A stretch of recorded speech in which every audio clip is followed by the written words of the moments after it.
another team that really just worked on internally, didn't make a big splash out in the market, was the Philadelphia Phillies. They took care of Aaron Nola. Now they're looking to, lock up Zach Wheeler. They did sign Whit Merrifield, nice utility player.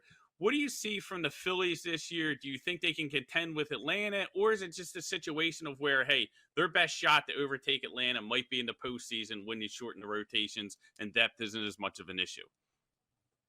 I love the Phillies this year. I love the betting odds for the Phillies. If I'm a betting man, I'm putting some money on, depending on where you're looking at, to win the World Series. Phillies at plus 1,500 from what I'm seeing. Mm-hmm. Like, the Phillies were the best team in baseball last year, but before they got thrown out of the playoffs, surprisingly, by the Arizona Diamondbacks.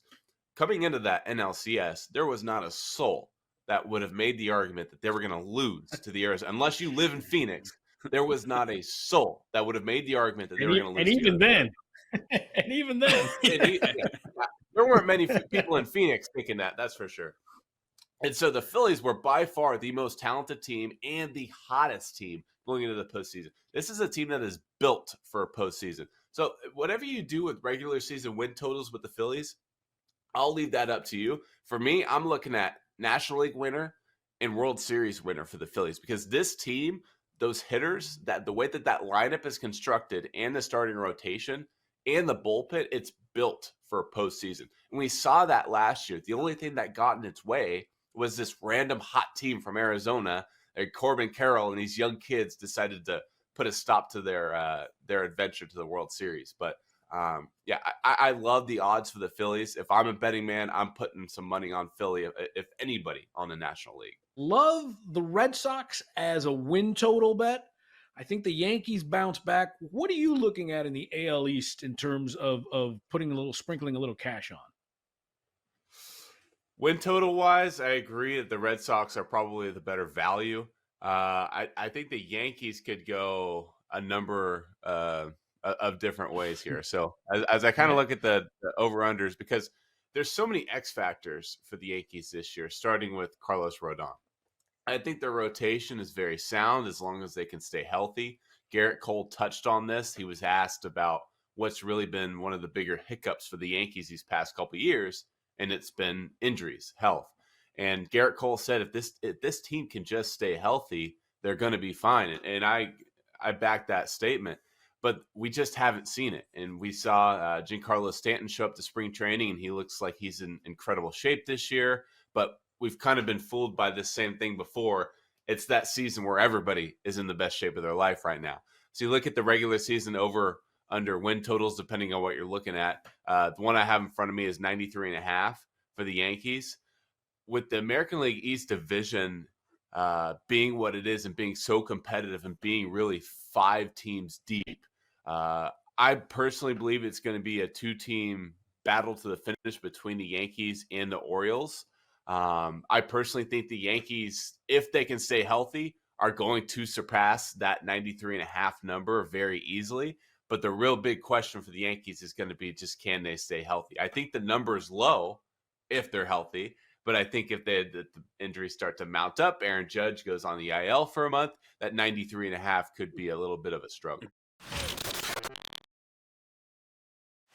Then there's the Blue Jays, who are about as toxic as some relationships we have all had. They just, every year, this is it.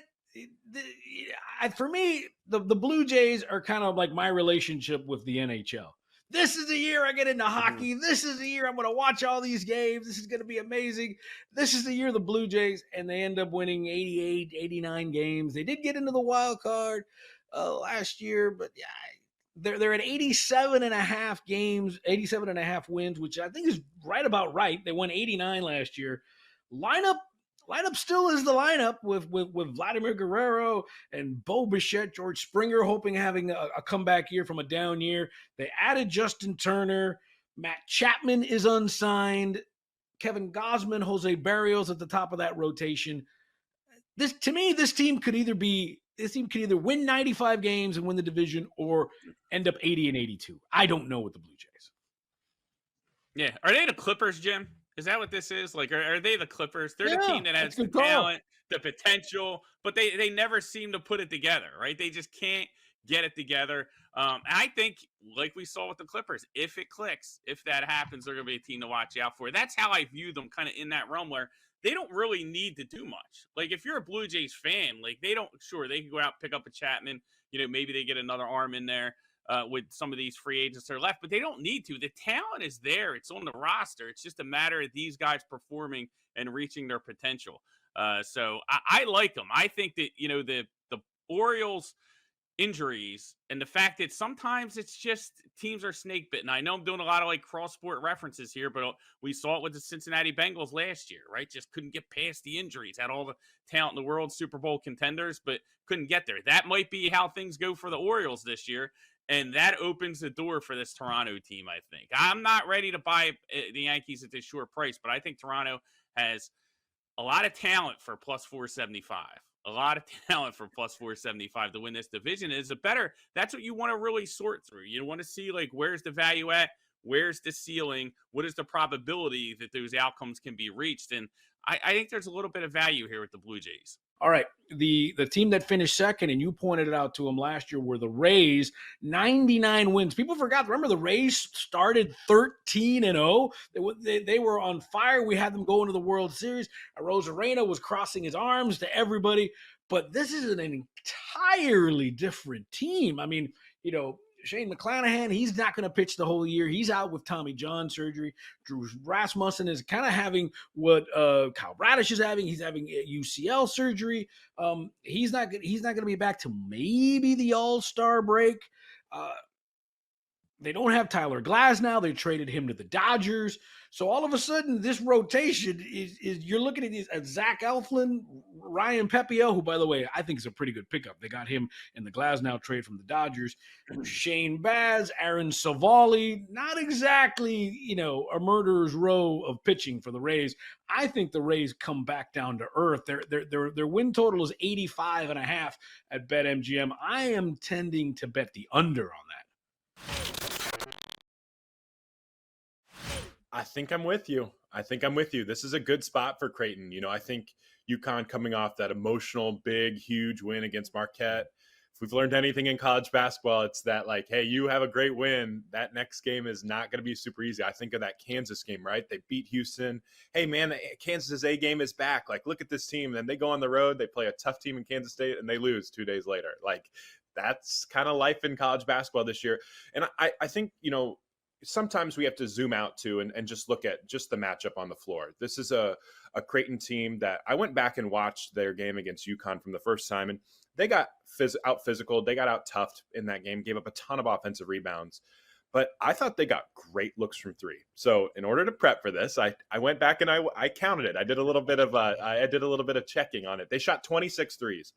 I graded 18 of them as open against UConn in the first matchup. I thought they got great looks from three. 18 threes open for one of the best shooting teams in college basketball. I think I'm going to be on Creighton tonight, and you could get them at plus 2.5, plus 3.5 in certain spots. If you want to sprinkle the money line, I think that's totally fair. Like, I think they have a really good opportunity to get into the paint, spray it out to a lot of really good shooters.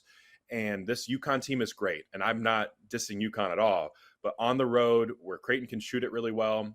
I also thought that Creighton defended UConn pretty well last game as well, held them to about 1 point per possession, which was like the second worst performance that UConn's had all year. UConn's a wagon offensively, and they struggled against Creighton. And Creighton, why? Like, Creighton's shot profile defensively forces you to take just a ton of those mid-range twos.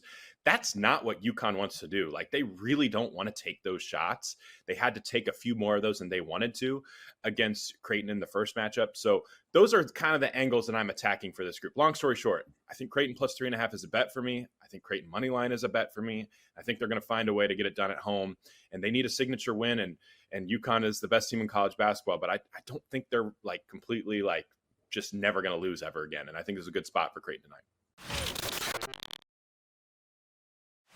Yeah, the winner of this game might be putting themselves in the tournament tonight, and the other one on the bubble or like first 4 out situation. So I'd probably say Butler has the edge right now since they beat Villanova earlier in the season. And I love win expectancy numbers because when you look at those, you can really tell if a team should have won or not. Villanova, with 5 minutes left in that game, had a win expectancy of 69.9%. All right, so 97% chance they were going to win that game, and they lost in double overtime. This is a situation where they get revenge at home now against Butler. I do think they should cover the spread and win the game, but again, first half team totals have been my peanut butter and jelly this season. So I'm going under for the Bulldogs at 31.5, which I feel like is too high because they played 3 straight games at home. Providence, Marquette, Creighton, those are 3 great opponents.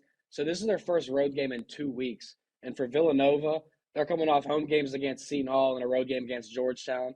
Not the worst opponents to be holding to 54 points apiece. So they play terrific defense. I expect they continue tonight in Philadelphia. So I'm going Butler first half team total under 31. I think the Cats get the win though.